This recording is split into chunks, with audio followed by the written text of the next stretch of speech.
In that place between wakefulness and dreams, I found myself in a room. There were no distinguishing features in this room save the one wall covered with small index card files. They were like the ones in libraries that listed titles by author or subject in alphabetical order.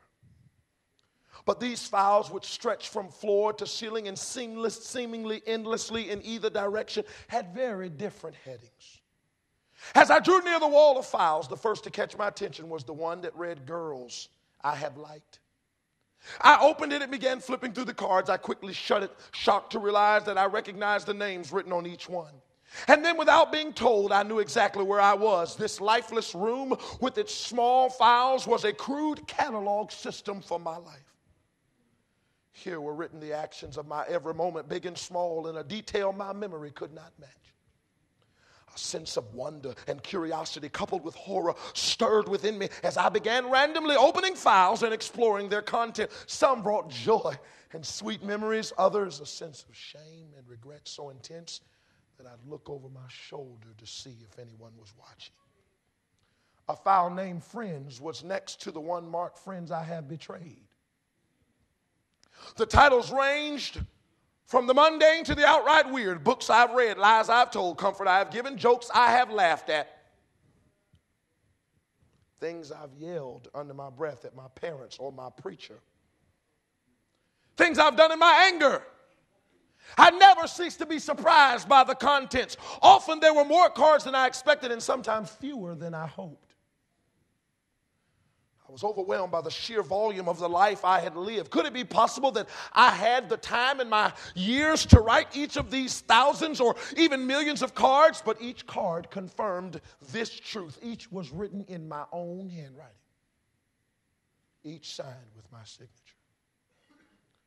When I pulled out the file marked songs I've listened to, I realized the files grew to contain their contents. The cards were packed tightly, and yet after 2 or 3 yards, I hadn't found the end of the file. I shut it, shamed, not so much by the quality of music, but more by the vast amount of time I knew that file represented. When I came to the file marked Lustful Thoughts, I felt a chill run through my body.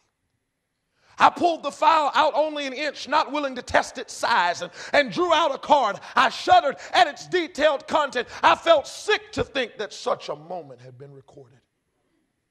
An almost animal rage broke on me. One thought dominated my mind. No one must ever see these cards. No one must ever see this room. I have to destroy them. In an insane frenzy, I yanked the file out. Its size didn't matter now. I had to empty it and burn the cards. But as I took it at one end, pounding it on the floor, I could not dislodge a single card. I became desperate and pulled out a card only to find it as strong as steel when I tried to tear it. Defeated and utterly helpless, I returned the file to its slot. Leaning my forehead against the wall, I let out a long, self-pitying sigh, and then I saw it. The title bore, People I Have Shared the Gospel With. The handle was brighter than those around it. Newer, almost unused. I pulled on its handle and a small box, not more than 3 inches long, fell into my hands. I could count the cards it contained on one hand. And then tears came. I began to weep, sobbed so deep that hurt. It started in my stomach and shook through me. I fell on my knees and cried. I cried out of shame from the overwhelming shame of it all. The rows of file shelves swirled in my tear-filled eyes. No one must ever know of this room. I must lock it up and hide the key. But as I pushed away the tears, I saw him. No, please, not him. Oh, anyone but Jesus. I watched helplessly as he began to open the files and read the cards. I couldn't bear to watch his response. And in the moments I could bring myself to look at his face, I saw a sorrow deeper than my own. He seemed to intuitively go to the worst boxes. Why did he have to read everyone? Finally, he turned and looked at me from across the room. He looked at me with pity in his eyes, but this was a pity that didn't anger me. I dropped my head, covered my face with my hands, and began to cry again. He walked over and put his arm around me. He could have said so many things, but he didn't say a word. He just cried with me. Then he got up and walked back to the wall of files. Starting at one end of the room, he took out a file, and one by one, he began to sign his name over mine. No, I shouted to him. All I could find to say was no, no, as I pulled the card from him. His name shouldn't be on these cards, but there it was, written in red, so rich, so dark, so alive. The name of Jesus covered mine. It was written with his blood. He gently took the card back. He smiled a sad smile and began to sign the cards.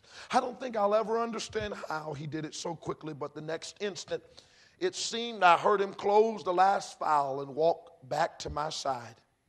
He placed his hand on my shoulder and said, "It is finished." I stood up and he led me out of the room. There was no lock on its door, for there were still cards to be written. I wonder tonight, have you thought about all the cards in your room? Have you thought about the choices you made? The mistakes you've chosen? The secret sins? The uncommon habits? The unknown details? The things we tuck away and hide when we come to church. Oh, there's a God who knows it all. Somebody with a passion that starts from the soles of your feet and travels its way to the crown of your head has to say, if God is tired of it, I'm tired of it. Search me, oh God.